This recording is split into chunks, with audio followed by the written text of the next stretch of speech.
Boa tarde, meus amigos. Boa tarde, todos os que nos acompanham agora por este canal do Centro Espírita Caminho do Evangelho. Nós estamos de volta trazendo mais uma vez um tema sobre a nossa doutrina espírita, pensamento de Jesus, o Evangelho do Cristo para todos nós, nesse período em que precisamos tanto da assistência, do amparo dele, na verdade, da companhia do Mestre Jesus, que nunca nos abandonou, na verdade. Nós é que nos afastamos dele. Nós trouxemos um tema, outra vez um tema com um tema diferente. Abril. Abril. O que tem a ver abril, né, com o Espiritismo? É o que nós vamos mostrar hoje.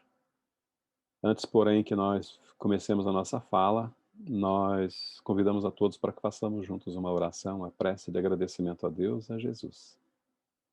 Esse mestre amigo, amoroso e bom, que está sempre do nosso lado, aguardando de nós as melhores disposições para que nós sejamos ajudados, amparados.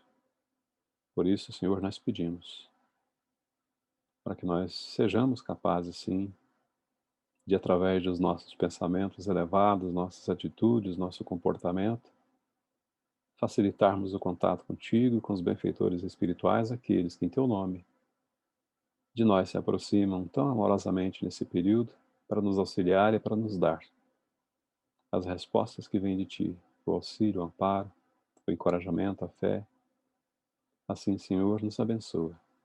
E, em especial, aqueles que nos acompanham agora em seus lares, e, como sempre pedimos, para que tua presença seja sentida em cada lar, em forma de saúde e de muita paz. Abençoa, Senhor, todos nós, amigo querido, hoje e sempre. E que Jesus abençoe a nossa humanidade, né, meus amigos? Nossa humanidade tão sofredora. É lógico, nós pedimos por todos os que nós sabemos que estão próximos aqui, nossa família, né, material, mas a nossa família é muito maior do que isso, não é verdade? Nós temos nossos irmãos em outros estados aqui do Brasil, em outras cidades, em outros estados. Nós temos nossos irmãos em outros países. Nós temos nossos irmãos na espiritualidade, aqueles que já fizeram o retorno à pátria espiritual. E num grau mais amplo ainda, nós temos nossos irmãos em outras esferas. Então, que todos nós sejamos alcançados pelas bênçãos de Deus e de Jesus. Abril. Abril. Abril. O mês de abril. Nós falaremos sobre esse é o nosso tema de hoje, porque esse mês faz com que nós, espíritas, tenhamos muitas razões para comemoração, que nós também comemoramos. Comemoramos com o estudo, com o trabalho, comemoramos com a confraternização, enfim, de várias formas, né? Nós podemos celebrar, se é que eu posso usar essa expressão, o mês de abril e suas efemérides, as suas datas, suas ocorrências mais significativas. Eu vou pedir a permissão de todos os senhores e as senhoras para compartilhar aqui algumas slides que nós preparamos, para que vocês vejam quão rico é o mês de abril para nós espíritas. Todos os meses, todo janeiro, de janeiro a dezembro, sempre tem alguma coisa para que nós comemoremos. Mas abril é especial. Abril é especial. É o mês em que essa luz se acende sobre nossas cabeças, sobre o nosso coração. Abril é um mês muito especial. Nós, por exemplo, lembramos que em abril, está correndo, na verdade não aconteceu, mas está para acontecer a qualquer momento, a instituição no Brasil do Dia Nacional do Espiritismo, no dia 18 de abril. Existe um projeto que está, né, o relatório já foi lido no ano de 2019, aguardando somente o pronunciamento lá do plenário, né, da Câmara dos Deputados, e depois não sabemos exatamente qual o rito que será o seguinte, para que seja definido no Brasil o Dia Nacional do Espiritismo. E por que não no mundo, né? Futuramente, porque estamos falando aqui de uma data global, né? O Livro dos Espíritos veio para o planeta, não para o Brasil. Mas alguém teve a iniciativa no Brasil de fazer com que nós espíritas tivéssemos um dia. Na verdade, nós já temos. A verdade é que todos nós nos consideramos, ou consideramos por nossa própria conta, o dia 18 de abril como o dia do espírita, o dia do espiritismo. Nesse caso específico, para nós o mês todo é o mês do Espiritismo, porque nós vamos lembrar algumas datas. Não são todas, tá, gente? Não são todas, que são muitas datas. Nós agradecemos aqui a pesquisa feita por Maria Helena Marcon. Foi de um trabalho dela que nós retiramos essas datas todas, que está no site da Federação Espírita do Paraná, lá em feparaná.com.br. Um trabalho muito bem feito, e como ele é muito extenso, a gente não pode privilegiar todas as datas, por isso escolhemos algumas, esperando que tenhamos feito a escolha correta. No dia 1º de abril de 1858, é a data, a primeira data, na verdade, a data mais significativa, penso eu, de abril, né, pelo menos, 1º de abril, para que nós meditemos a respeito desse mês, né, de tantas festividades, eu diria, no nosso movimento espírita. Esse trecho que vocês veem ao lado dessa imagem da galeria onde funcionava a primeira vez, pela primeira instalação, né? Depois ela mudou de endereço mais algumas vezes, a sociedade, tem um trecho de Kardec, que a gente acompanha, eu peço para que vocês nos acompanhem, onde ele diz assim: a extensão, por assim dizer, universal, que a cada dia tomam as crenças espíritas, fazia vivamente desejar-se a criação de um centro regular de observações, e essa lacuna acaba de ser preenchida, diz Kardec. Olha que interessante, falando a respeito da criação da Sociedade Parisiense de Estudos Espíritas. É interessante que ela recebeu um pedido muito carinhoso de sociedade.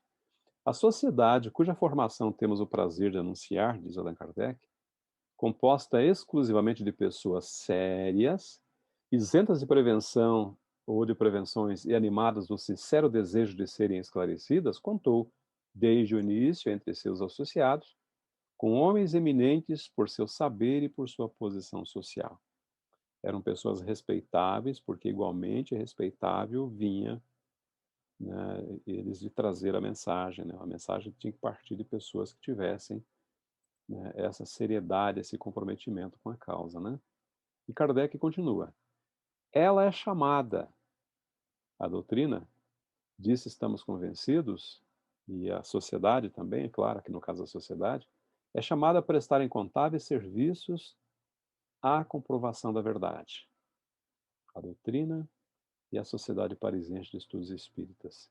E falando da sociedade, o seu regulamento orgânico lhe assegura uma homogeneidade, ou seja, uma paridade de direitos, não existia nada superior ao outro, sem a qual não há vitalidade possível. Baseia-se na experiência dos homens e das coisas e no conhecimento das condições necessárias às observações que são objeto de suas pesquisas. E Kardec continua: vindo a Paris, os estrangeiros que se interessarem pela doutrina espírita encontrarão, assim, falando da sociedade, um centro ao qual poderão dirigir-se para obter informações e onde poderão também comunicar suas próprias observações, ou seja, compartilhar as suas experiências como espíritas em diversos lugares. Isso aconteceu muito. Kardec recebia relatos de ocorrências, fenômenos, instruções, enfim, e foi assim mesmo que ele acabou juntando todo aquele material para compor depois, primeiramente, o Livro dos Espíritos. Então, 1º de abril, olha o mês de abril, 1858. Tem mais abril, querem ver só? Aqui nós estamos também no dia 1º de abril, mas agora de 2011, quando foi lançada aqui no Brasil a obra, ou o filme, é uma obra, evidentemente, As Mães de Chico Xavier. É emocionante, né, a história, todos sabem da vida apostólica de Francisco Cândido Xavier, o consolo que esse homem trouxe para tantas e tantas mães, pais, filhos, e para todo mundo que o procurava, né? E ele sempre tinha, graças à sua capacidade psíquica, eu diria, na sua moral elevada, né? A pureza do seu sentimento, era um homem de um coração, era não, é, né? Um homem de um coração de uma pureza assim que é uma coisa impressionante. E isso favorecia o contato dos espíritos, especialmente daqueles que vinham, né, trazidos pela espiritualidade amiga para consolar os que ficaram aqui na Terra. Então, mais uma data, 1º de abril de 2011. Ainda no mês de abril, no dia 2 de abril, lá em 1869 agora. Nós lembramos que Allan Kardec desencarnou no dia 31 de março de 1869. Entre o dia 31 e o dia 2, ele foi velado evidentemente, no dia 2 ele foi sepultado, mas ele não foi sepultado, o seu corpo não foi sepultado diretamente no Père Lachaise, em Paris, não. Ele ficou Montmartre primeiro, Montmartre, ou Montmartre. Nesse cemitério, ou se vocês veem aí uma fotografia, uma imagem dele, ele ficou por um ano aí, até sim daí os seus despojos serem transladados eu ia falar hospital, para esse cemitério, aí sim o Père Lachaise, que não tinha esse dolmen. Ele chegou 2 dias antes da colocação dessa estrutura, tá? Ou seja, ele chegou no dia 29 de março. Mas ele foi oficialmente inaugurado, né, no dia 31 de março, para dar exatamente um ano, né, após a sua desencarnação. Então, aqueles que já visitaram, conheço muitas pessoas que visitaram o Père Lachaise e vê realmente que diz que é sempre assim, cheio de flores, muitas homenagens, que mais do que merecida para o codificador. Mas abril, gente. No dia 2 de abril, olha que data maravilhosa, nasceu o maior apóstolo do Espiritismo, se é que eu posso colocar assim. Ele é chamado de apóstolo mesmo. O apóstolo Chico Xavier. Um homem de uma simplicidade, como já falamos, tem mais outras vezes que ele aparece em abril. A simplicidade dele, a seriedade, o compromisso para com a tarefa doutrinária, realmente o Chico é inigualável. Aí uma opinião minha particular, o Chico é inigualável, incomparável. O trabalho desse homem, a missão do Chico Xavier, não tem como comparar.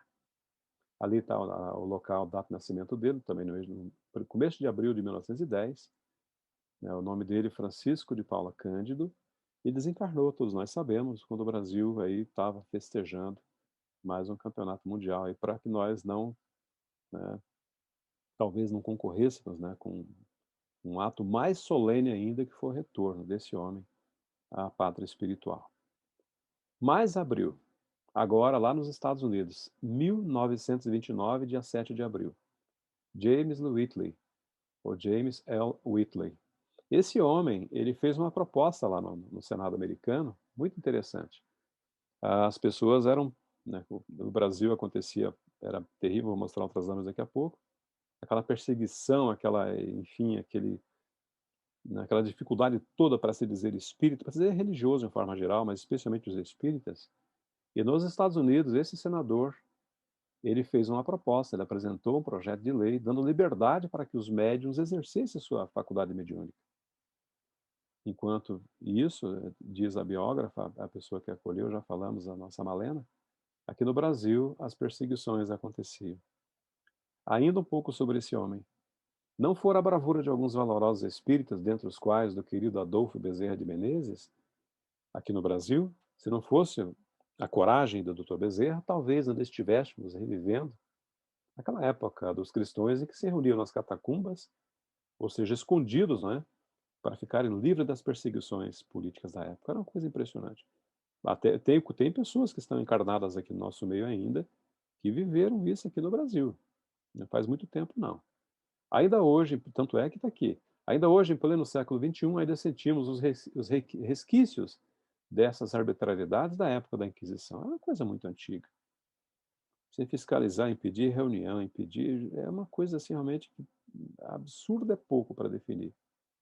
Mas abril, olha que coisa mais linda. No mês de abril, no dia 11 de abril de 1900, desencarnou, no Rio de Janeiro. Foi às 11 horas e 30 minutos da manhã, o nosso Kardec brasileiro, Dr. Bezerra de Menezes. O nome era Adolfo Bezerra de Menezes Cavalcante, que veio da mãe o Cavalcante, depois ele acabou usando só até Menezes. Ficou conhecido aqui no Brasil como médico dos pobres, foi 2 vezes presidente da Federação Espírita Brasileira e nasceu no lugarejo, lá no Ceará, chamado, aqui não está freguesia, mas as tradições literárias mais antigas trazem como freguesia do Riacho do Sangue, né? E lá no dia 29 de agosto de 1831. Então, mais uma efeméride, né, digamos assim, para o mês de abril. Dia 11 de abril, desencarnação de Bezerra. Indo lá para a Europa de novo, aqui nós temos Leon Denis. Ele desencarnou também no dia 12 de abril de 1927, ou seja, 27 anos depois de Dr. Bezerra, em Tours, na França, né, escritor, filósofo, um filósofo de primeira linha. Nasceu na mesma cidade, no 1º de janeiro de 1846. Desencarnou em 2 de abril de 1927. Pouco tempo, né? 27 aí, né? Nos anos, no começo, final dos anos 20. Esse livro que vocês veem, que foi reeditado reeditado não, foi editado, na verdade, foi feita uma seleção de textos, a Federação Espírita Brasileira cuidou de fazer uma edição especialíssima desse livro, Imitação do Evangelho segundo o Espiritismo. É exatamente aquele que eu estou sem meu exemplar aqui, está aqui em cima, é exatamente o Evangelho segundo o Espiritismo. Só que o primeiro nome do Evangelho não era Evangelho segundo o Espiritismo, era esse que vocês estão vendo aí. Repito que a Federação Espírita Brasileira fez um trabalho muito bonito, e colocou à venda, tá, o público pode ter acesso a essa obra, como ela foi concebida originalmente. Repetimos, imitação do Evangelho segundo o Espiritismo, abril, 15 de abril de 1864.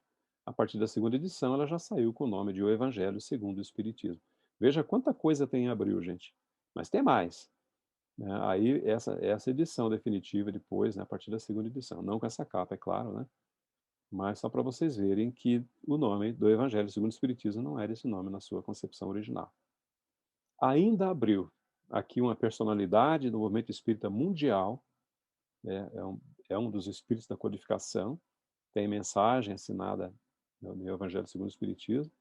Eu estou me referindo a Sor Juana Inês de la Cruz, que é uma das encarnações ou das reencarnações de Joana de Ângeles, o guia espiritual do médium Divaldo Pereira Franco. Ela nasceu, essa existência em abril, né? No México, em San Miguel Nepantla, né? A 12 de novembro de 1651. Veja quanta coisa tem em abril. E tem mais em abril. O Livro dos Espíritos, esse é o marco, que eu diria, é aquilo que fez com que fosse proposto, né, no Senado, e com certeza, se de repente, se estiver desatualizado, até já está em vigor, eu não estou sabendo, a proposta de que nós tenhamos um dia do Espiritismo, Dia Nacional do Espiritismo. É em razão do lançamento desta obra, a pedra fundamental da codificação, o Livro dos Espíritos, lançado lá na França, em Paris, no dia 18 de abril de 1857. Essa edição também, essa edição, ela é a 5019, a partir de 1860, porque a de 1857 só tinha 501 perguntas. Era bem reduzido, né? Praticamente só metade, né? Então, essa é a primeira edição original, que não tinha essa capa também, evidentemente. Tinha 501 perguntas. A partir de 1860, repetimos, foi que ela começou, que essa edição recebeu as 1019 que nós conhecemos hoje. Esse livro, João Edson, Nogueira de Faria não tem nada a ver, né, com, com, com o dia 15. Não. O livro não foi lançado dia 15, nada a ver com o dia 15, desculpe, com abril. Tem nada a ver com abril, o livro. Mas tem a ver com um personagem central dessa obra de Nogueira de Faria. Um livro muito interessante para aqueles que estudam a mediunidade, porque vai tratar de uma médium, Dona Ana Prado, lá no estado do Pará, uma médium de efeitos físicos que promovia. Olha, eu não vou fazer spoiler do livro, que é fácil de achar. Não, é relativamente fácil achar esse livro. Mas vou deixar aqui a surpresa para que vocês procurem a quantidade inimaginável de efeitos físicos, de fenômenos que foram que ocorreram na presença dessa médium, graças à sua influência, evidentemente, claro, para que vocês vejam a riqueza de detalhes. Era um período de grandes experimentações ainda, né, de comprovações no campo da mediunidade, e ela desencarnou, abril, no dia 23, lá no ano de 1923 também, 23 de abril de 23. Né? E esse livro, O Trabalho dos Mortos, o livro do João, repito, não é obra de Ana Prado, mas é um livro que trata dessa médium tão conhecida, talvez uma das mais conhecidas no Brasil, muito embora pouco estudada. É conhecida, Dona Ana é conhecida sim, mas merece ser um pouco mais estudada. como a nossa Ivone do Amaral Pereira, uma médium fantástica também, e que infelizmente não temos dado a ela o alcance em termos de estudo que ela merece, né? Abril também, meus amigos. Esse prédio fica na Alameda Cabral, anexo, do lado do prédio da Federação. Nós estamos falando aqui da creche, Dr. Adolfo Bezerra de Menezes, que hoje ela, em razão de contratos e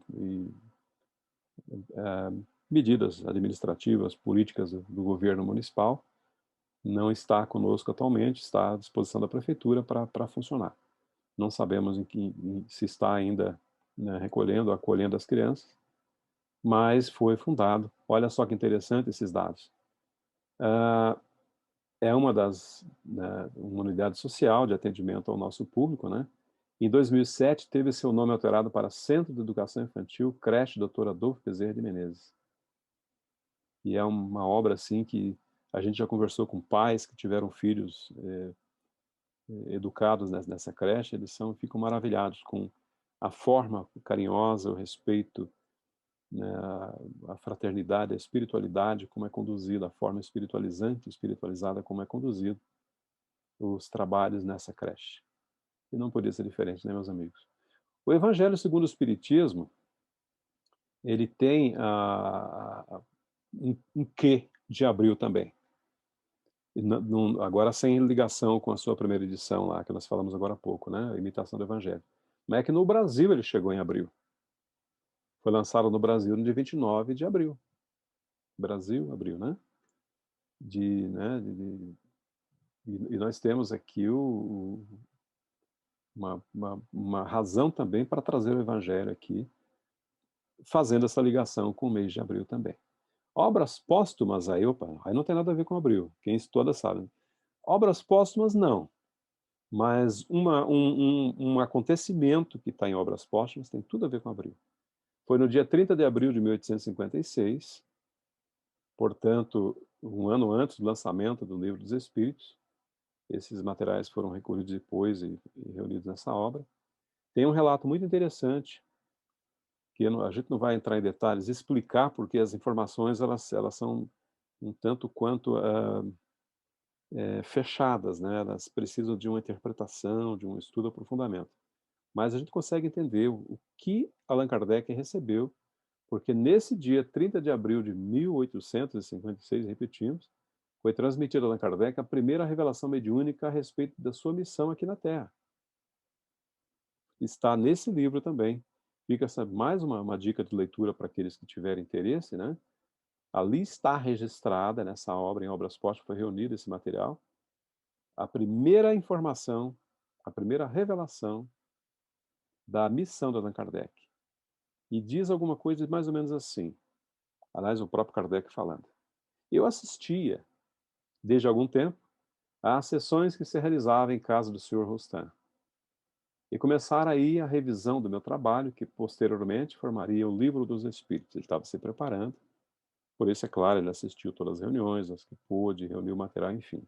Aí Kardec continua dizendo, nessa obra, numa dessas sessões, muito íntima, a que apenas assistiam 7 ou 8 pessoas, falavam estas de diferentes coisas relativas aos acontecimentos capazes de acarretar uma transformação social no planeta todo, quando o médium, tomando da cesta, espontaneamente escreveu isso, ou seja, um alcance elevado, um pensamento elevado, uma ideia elevada, um conceito elevado, um propósito elevado, uma informação elevada. O espírito veio, enquanto eles discutiam isso, escreveu assim: quando o bordão soar, abandoná-lo-eis. Como se fosse, depois que estiver tudo pronto, eu posso me retirar. Apenas aliviareis o vosso semelhante. Individualmente o magnetizareis a fim de curá-lo. E continua a mensagem. Depois, cada um do posto que lhe for preparado, porque tudo se fará mister, pois que tudo será destruído, ao menos temporariamente. Nossa, mas é uma metáfora isso? Qual é o segredo? Podemos entender da seguinte forma: o pensamento que vigorava à época tinha que ser transformado. Basicamente isso. o pensamento materialista, por exemplo, as ideias, né, que iam contra os preceitos básicos fundamentais, né, a liberdade do homem, o progresso, enfim, tudo que nós já conhecemos no Espiritismo, tudo aquilo seria destruído. E continuou. Deixará, isso é muito profundo, isso é transcendente, isso talvez não tenha acontecido, talvez não, com certeza não aconteceu na Terra ainda. Deixará de haver religião. E uma se fará necessária, mas verdadeira, grande, bela e digna do Criador. A religião do amor aqui, viu, gente? Aqui não falando de uma religião com nome, com da porta, não, não. Estamos falando aqui de uma religião da fraternidade do amor. Seus primeiros alicerces já foram colocados. Olha a missão do Espiritismo. Quanto a ti, Rivaio, a tua missão é ir. A primeira revelação. Sobre teus ombros está colocada a grande responsabilidade de fazer com que o mundo tenha um facho. Por isso nós colocamos no começo, vocês viram o primeiro slide, aquela luz. Aquilo simboliza a doutrina espírita iluminando as consciências aqui na Terra. Feito isso, a cestinha, onde era aquela cestinha de vime, que era colocado o lápis, livre, se voltou rapidamente para o meu lado, Kardec falando, como teria feito uma pessoa que me apontasse com os dedos, ou com, né? Ou seja, a cestinha, evidentemente, os espíritos se movimentando, veio na direção do Allan Kardec, né? Para mostrar que está falando com ele. Voltando-se para um colega que estava do lado, a mensagem que veio foi essa que vocês estão vendo ali. A ti, M, né? Abreviou-se o nome da pessoa. Essa pessoa tinha umas características bem interessantes, por isso a mensagem. A ti, M, a espada que não fere, porém mata. A espada que não fere, mas mata, pode ser a nossa língua, né? Com certeza a nossa língua, as nossas ideias, aquilo que nós falamos. E continuou dizendo para essa pessoa, o mensageiro espiritual, contra tudo o que é, serás tu o primeiro a vir. Ou seja, você está agindo de um jeito, mas você vai se transformar a tal ponto que vai nos ajudar nessa missão. Ele, Rivaio, virá em segundo lugar. É o obreiro que reconstrói o que foi demolido. Olha que mensagem mais enigmática, né? Tinha um mundo todo para ser transformado. Não bastava a Revolução Francesa, não bastava toda aquela revolução das ideias, né? Aquela abertura que aconteceu desde 1789. Era preciso que viesse uma ideia ainda mais forte, uma ideia mais profunda, né, no campo da filosofia, da ciência e, consequentemente, da religião, para que o mundo fosse transformado. Olha o nível dessa mensagem, que pode ser feita outras interpretações, é claro. E tem uma nota que é a continuação que diz assim: foi essa a primeira revelação positiva da minha missão, Kardec falando. E confesso que, quando vi a cesta voltar-se bruscamente para o meu lado e designar-me, me chamar-me pelo nome, não me pude forrar a certa emoção, é claro, evidentemente. E nós todos sabemos quem é que estava falando para Allan Kardec nessa hora. O senhor M, que assistia àquela reunião, para quem também assistia dessa mensagem que vocês falaram, ou os espíritos deram a mensagem, não foi a sexta, é claro, era um moço de opiniões radicalíssimas. Por isso a mensagem disse: você vai se transformar. Envolvido nos negócios políticos e obrigado a não se colocar muito em evidência. Mas isso tudo seria modificado, como disse a mensagem. Acreditando que se tratava de uma próxima subversão para o Sr. M, né, aprestou-se a tomar parte nela e a combinar planos de reforma. Só que ele pensava que era um tipo de reforma diferente, né? Ele, aliás, um homem brando e inofensivo. Que era só a aparência que ele tinha de toda aquela severidade. Aqui nós precisamos parar para meditar um pouquinho a respeito, né? Da grandiosidade da responsabilidade, do tamanho da responsabilidade que os benfeitores espirituais, responsáveis pela codificação, colocaram nas mãos do Sr. Allan Kardec e de todos aqueles que o assessoraram na codificação espírita, não é verdade? Como eu disse, não vamos comentar mais profundamente, porque a própria mensagem, repetimos, um tanto quanto enigmática, e pode nos induzir a algumas conclusões equivocadas. Mas é belíssima a mensagem. O seu teor está mais que claro para todos nós, não é verdade? Lá no Evangelho segundo o Espiritismo, agora sem falar mais em abril, nós temos uma informação, várias informações, que são de um peso decisivo para todos nós.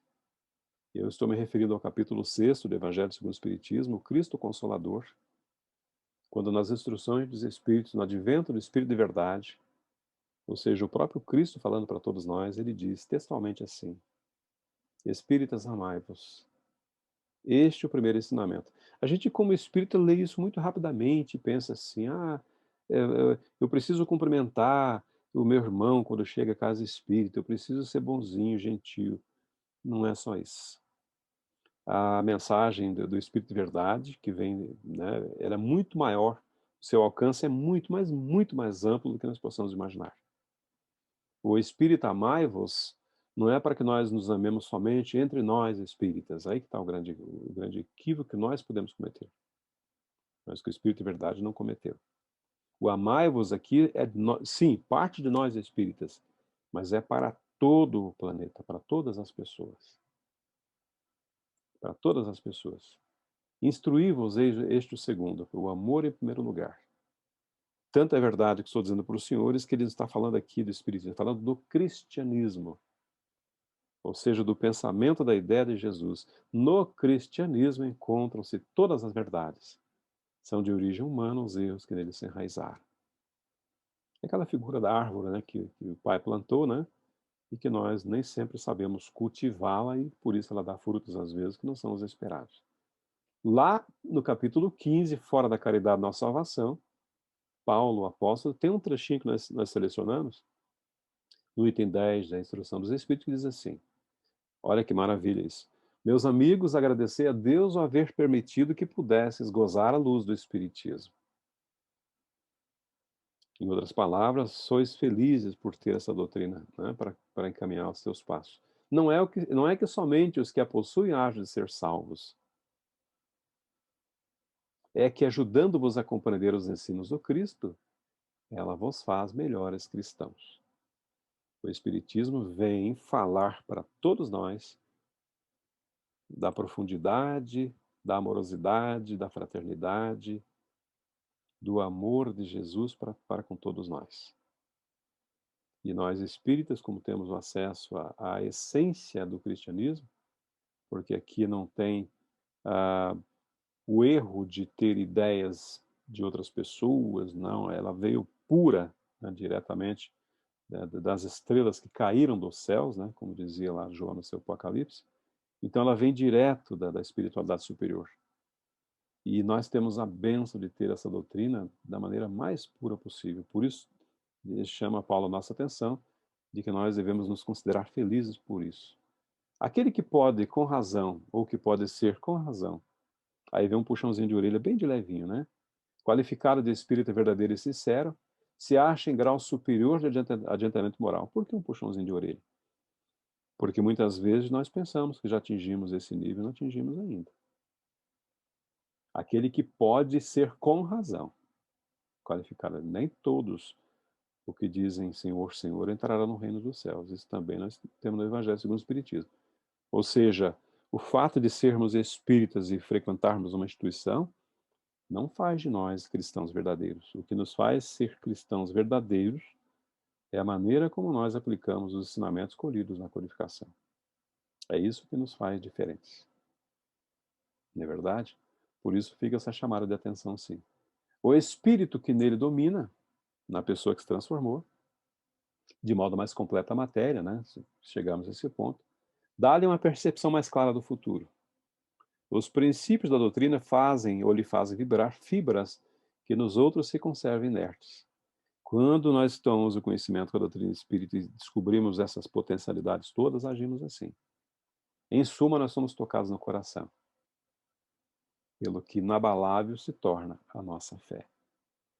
Esse é o despertamento que é do que o Espiritismo veio trazer para todos nós. Aquele que ele faz uma comparação interessante, um é qual músico que alguns acordes bastam para comover, porque compreendemos, sabemos o que está sendo executado, ao passo que outros apenas ouvem sons. Não compreende a musicalidade, aspas, né? A poesia, a profundidade, a ciência, a beleza da codificação.